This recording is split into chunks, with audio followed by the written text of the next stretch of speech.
Conceive, believe, achieve. Shut the f*** up. This is Believe You Me on the Gas Digital Network. Let's talk about the main event. Yeah, for sure. Dustin Poirier, Eddie Alvarez. Of course, that first fight ended in controversy. The 2 knees to the head, so the fight was stopped. I mean, listen, I don't want to go on about it too much because we haven't got either of them as a guest, and that's all we've been talking about so far. But first of all, it was a great fight, absolutely fantastic fight. Well done to both.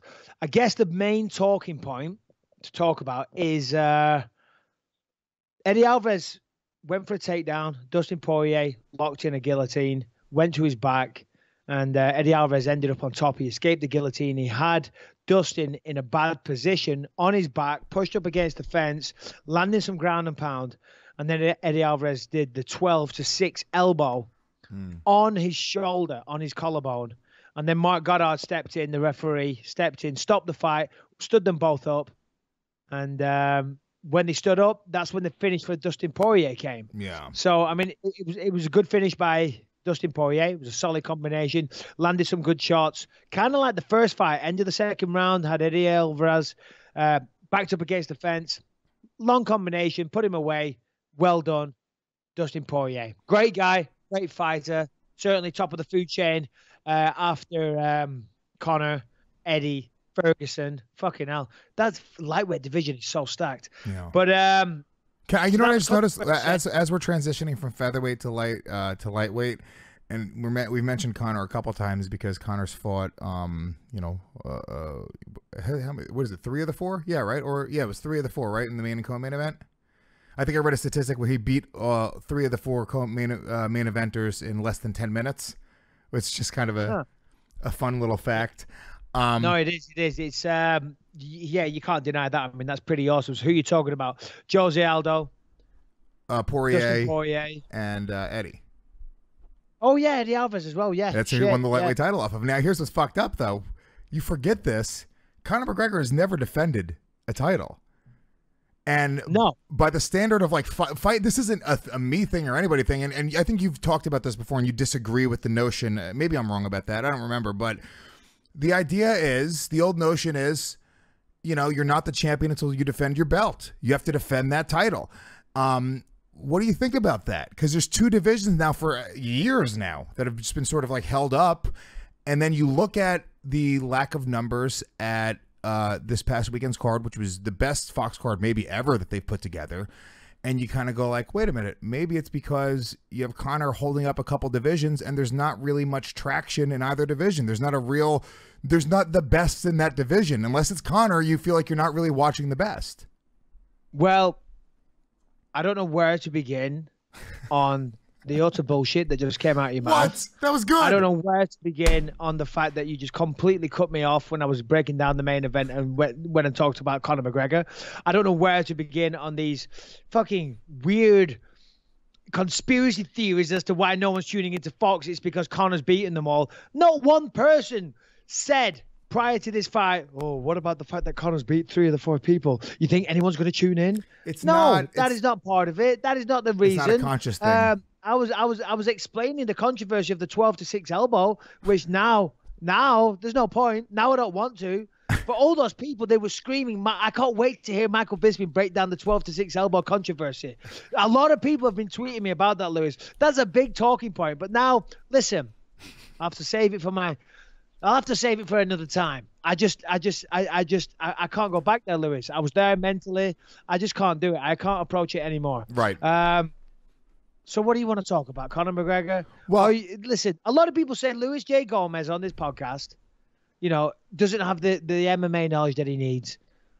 And you just injected Conor McGregor into a discussion where he wasn't needed. It was actually a really good point. I think it was very relevant. We went it's a good point that he's fought and beat 3 of the 4 people, correct, and that is, and congrats to Conor for that. Right. And there was rumors that Conor was going to be there at the weekend, but he wasn't, right? Because Khabib was there, obviously. So it would have been fun if he stepped into the cage and them 2 squared off. It would have been big promotion for the fight, but that never happened at all. But what we did see was a 12-6 elbow, and the fight gets stood up, and then Poirier finished him in style. And that's that, Lewis. That's all I've got to say on it. I'm sorry. You mess with my train of thought. I do want to talk about that. I was just saying in transition to that conversation, Conor McGregor was relevant to what we were talking about. So no, he was relevant, you know, but he didn't compete. So the 12-6 elbow, yeah, okay. Yeah, it was a 12-6 elbow, and you can't throw 12-6 elbows. Karen Bryant was saying, well, it didn't do any damage. And someone else said as well, it didn't land on the head. It landed on the shoulder. And then Dustin Poirier even said to the referee at that moment in time, he said, no, it didn't land on the head. Yeah, what's the rule, though? It landed on the shoulder, and it didn't hurt. Karen Bryant said, it didn't hurt. But it's like, yeah, but that doesn't matter.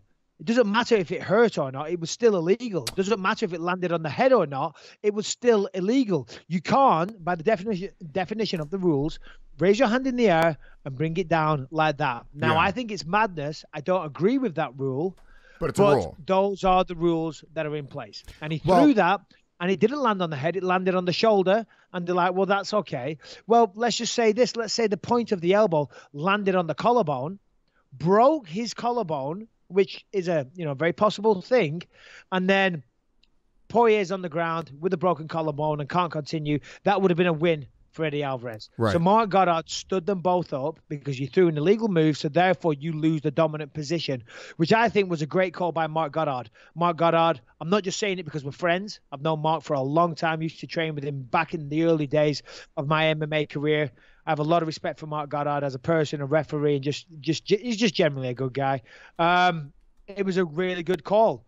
Now, it sucked for Eddie Alvarez because he was in a dominant position doing well. And then when it went back to the feet, he was finished. But unfortunately, you throw an illegal move and that's what's going to happen. There is something about it not landing or causing any damage. And the only comparison I can make is if somebody gets kicked in the balls in a fight, right, and it doesn't hurt, the ref sort of just kind of lets it go. They go like, he kind of like checks for a second, but there's not really a stoppage or a changing of position, or it doesn't really change the fight. So there's something to like if an illegal maneuver is attempted, but it doesn't necessarily land or inflict any damage, is there a reason to necessarily stop it, change position? And also, in that case, I don't think that, I guess Dustin Poirier after the fight, and we could talk about this as well, had alluded to Eddie Alvarez being a dirty fighter because both fights. But do we think that Eddie Alvarez was trying to utilize an illegal maneuver there, or do you think it was just sort of in the moment he didn't have the wherewithal or didn't use the correct maneuver? No. So here's the thing. Yes, Poirier could make the argument that he's a dirty fighter because they had two fights, and in both fights there were illegal strikes thrown. First fight, there was 2 illegal knees. Second fight, obviously the 12-6 elbow. So you can see why Dustin would say such a thing. Now, going back to the first fight, illegal knees. I famously kneed a downed opponent in Jorge Rivera a long time ago, UFC, 127 or something. When you're in the heat of the moment and you've taken a few shots and you wobbled and you rocked and the adrenaline is spiking and you're in front of 20,000 people and you're fighting your fucking heart out and your opponent's on the floor and he's getting back up and you're in a fight. You've channeled that inner animal inside you. You know what I'm saying? And you just let shit fly. And that's why there's a referee there. Now, he threw those knees and they were illegal. I don't know if they were intentional or not. He was doing well. I don't think you're going to purposely try and get disqualified. So I think that was an accident. And then in the fight on Saturday night, when he threw the 12-6 elbow, again, he found himself in a position where he was trying to get a guillotine. He ended up on top, and there wasn't a lot of situations open to him, and he was just trying to get creative and look for a way to strike him. There wasn't enough power, to like do a little rabbit punch at the side of the head. That wouldn't have done anything. So he was thinking, and he did that. Of course, it slipped his mind that was illegal. That's why there's a referee there, though. Yeah. So I don't think he's necessarily a dirty fighter. I don't think he was purposely trying to cheat or throw an illegal move, because if you purposely throw an illegal move when you know it's illegal and there's a referee literally a foot away staring at you, waiting for you to do something illegal, it's a stupid move. Yeah. I think he was just in the moment. He was just carried away and he was trying to fight and trying to do damage. He didn't realize it was illegal at that moment in time, so that's why there's referees there, and it was unfortunate. But it is what it is. Same move that John Jones was disqualified for in his loss against Matt Hamill. And the difference was that move stopped the fight. It was a maneuver that caused real damage, stopped the fight. Now, granted, look, you go back in time, I still look at John Jones as being basically undefeated. Granted, he's a cheat and he got caught using steroids, and there's some real questions about how he got, but I never look back at it, the Matt Hamill quote unquote loss, as a loss. I look at back at Matt Hamill as being a pile of fucking mashed potatoes in the center of the octagon as John Jones stood up looking like the man because he just crushed his soul with elbows. So yeah, no, absolutely, and that's what Dana White says as well, because if it wasn't for that, he would be undefeated, including one no contest against Daniel Cormier. Yeah, but again, even in the no he did break the contest, rules. He did win the fight and he did smash Matt Hamill, but it was illegal, and the rules are there. Now, I don't agree with the 12-6 elbow.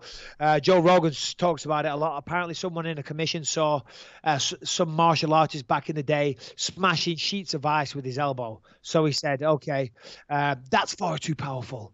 We have to ban that move. You can't do that. But guess what? A straightforward elbow using your body and your hip mechanics the same way you do when you throw a punch is probably way more powerful than a 12-6 elbow, but yet they're still allowed. So that the fact that that's banned is a little old-fashioned. It's out of date, and it shows some naivety from the commission. But there you go. That was that. It is what it is, as Max Holloway would say.